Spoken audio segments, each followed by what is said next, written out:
Salut, c'est Trado, je suis content de vous retrouver pour la mise à jour des zones d'accumulation rationnelle sur les grandes cryptos. Je vous rappelle que cette méthode s'adresse à ceux qui veulent progressivement investir petit à petit et accumuler progressivement des cryptos majeurs. Il ne s'agit pas de spéculation, il s'agit de garder pour le long terme en achetant au bon moment, au meilleur prix.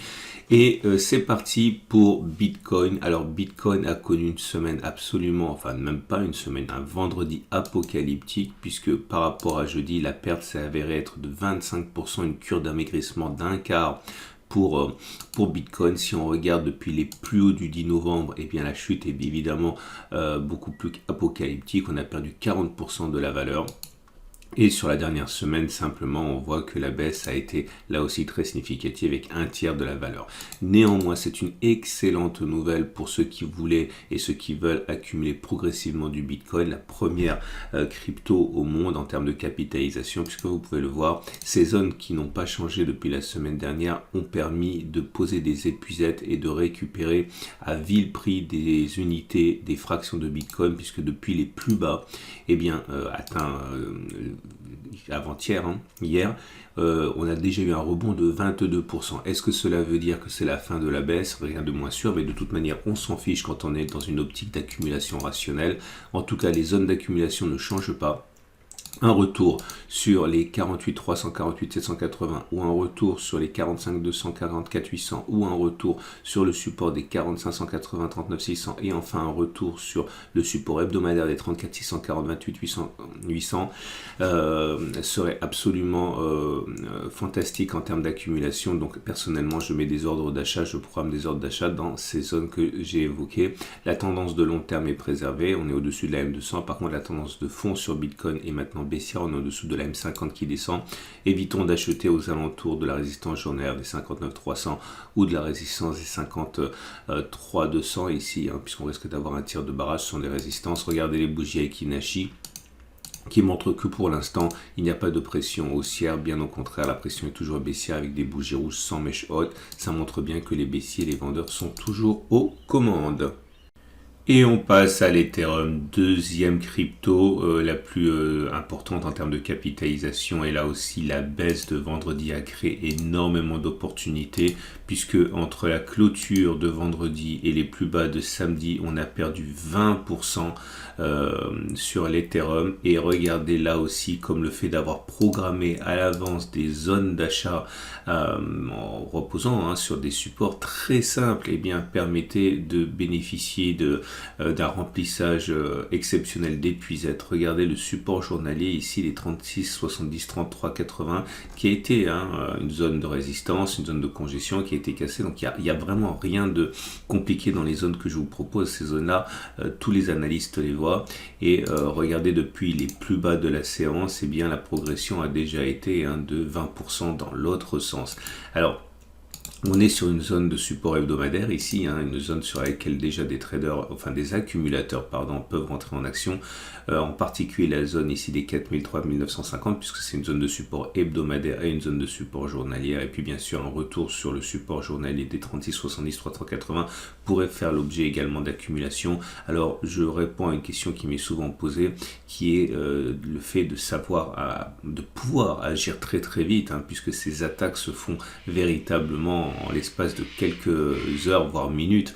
Et l'idée c'est qu'une fois que vous avez vu cette vidéo, si vous adhérez au principe et si vous pensez qu'il y a un potentiel de valorisation sur les cryptos que vous allez acheter, l'idée c'est de mettre les ordres en carnet préalablement, parce qu'il n'y a aucune raison pour que vous soyez en face de vos écrans au moment où cela se passe. Donc l'idée est bien de regarder la vidéo, préparer ces ordres d'achat, les mettre dans les carnets d'ordre pour pouvoir bénéficier ensuite. Alors j'insiste, il ne s'agit absolument pas d'un conseil, mais si vous voulez partir dans cette démarche et que vous êtes convaincu du bien fondé de l'accumulation en crypto, vous pouvez procéder ainsi. La tendance de long terme n'est pas menacée, on est toujours au-dessus de la M200 qui monte. La tendance de fond par contre l'est, puisque nous sommes en dessous de la M50. La tendance de fond donnée par la M50 n'est pas encore baissière, puisque vous voyez la M50 monte. Évitons d'acheter aux alentours de la résistance journalière des 47, 48, 70, 47, 40, puisqu'un tir de barrage est fortement fortement plausible. Regardez les bougies Aiki-Nashi, et ces bougies Aiki-Nashi montrent que pour l'instant la pression n'est pas haussière du tout, hein. On est toujours sur une pression baissière, mais la présence d'une mèche haute ici, attention à la bougie en formation, la présence d'une mèche haute ici montre que la pression baissière s'amenuise un petit peu. Et on passe à la troisième crypto en termes de capitalisation, Binance Coin, qui lui aussi a beaucoup souffert naturellement, et la perte s'est établie à près de 20% entre les plus hauts de vendredi et les plus bas, enfin 23% pour les plus bas de jeudi, de samedi. Là aussi la tendance de long terme n'est pas menacée, on est toujours au-dessus de la M200 qui monte. Là aussi la tendance de fond l'est, puisque nous sommes en train de clôturer en dessous de la M50. On retrouve ce phénomène de cassure de support oblique, hein, comme on l'a retrouvé d'ailleurs sur les deux cryptos précédentes. Là aussi, on avait intérêt à positionner ces ordres d'achat à l'avance, notamment sur ce support journalier des 519-503. On remarquera la belle résistance quand même de Binance Coin, hein, qui n'est pas allé chercher le support suivant avec les ordres d'achat qui étaient accumulés ici à 438-450. Donc toujours la même stratégie, hein, si vous êtes intéressé par BNB, eh bien les ordres d'achat, vous pouvez les positionner sur ces niveaux-là. Attention à un retour sur la résistance hebdomadaire 690-660. Acheter sur ce niveau semble être une prise de risque assez inconsidérée, puisque c'est une zone de résistance importante qui a bloqué l'avancée des cours depuis maintenant de très nombreux mois. La bougie Aiki-Nashi, là aussi, ne montre pas de signe de retournement aussi significatif, hein, puisque nous sommes toujours avec un régime de bougies rouges, et puis surtout des bougies rouges sans mèche haute, montrant la pression baissière assez forte. Quatrième analyse, celle de Solana. Solana, cinquième crypto la plus importante en termes de capitalisation. Cette semaine a permis également de positionner. Alors c'est un peu différent pour Solana puisqu'on a été déjà très très vite sur une grande zone de support hebdomadaire ici.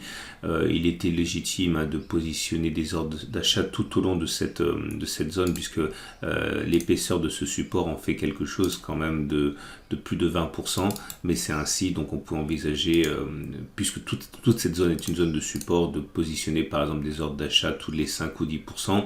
En tout cas, elle a été visitée, elle a été traversée, mais elle a été préservée puisqu'on clôture bien à l'intérieur et pas en dessous.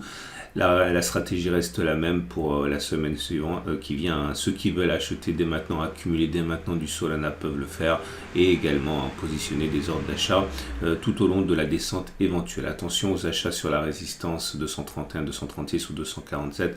Vous voyez bien là qu'il y a un blocage sur ces niveaux de prix. La tendance de long terme n'est pas menacée, on est toujours au-dessus de la M200 qui monte. Par contre, la tendance de fond, elle, est effectivement remise en cause avec des cours en dessous de la M50. Va-t-on casser cette zone de support? On n'en sait rien. Toute manière, on sera là pour accumuler. L'idée, de toute manière, encore une fois, je le précise, c'est d'accumuler tous les mois ou c'est de préparer un budget pour accumuler tous les mois ou tous les trimestres, et puis positionner des petits ordres sur les niveaux d'accumulation rationnelle pour éventuellement profiter d'une baisse encore plus marquée si elle devait intervenir. Regardez les bougies Aiki-Nashi qui montrent que pour l'instant, évidemment, pas de signe de rebond majeur. La bougie est toujours rouge et la bougie surtout n'a pas de mèche haute. Et on termine avec Cardano. Cardano dans une tendance de long terme menacée, et de même que la tendance de fond, puisqu'on est au-dessus de la M200, au-dessus de la M50 qui descendent. Il fallait se méfier de la zone de résistance 1,7, 1,79, on le savait, car c'était une zone de support qui a été cassée, qui a changé de polarité, qui a été testée avec un échec cuisant. Puis on a connu l'attaque baissière. Cette attaque baissière nous a permis d'aller visiter le support hebdomadaire des 1,00, 1,34.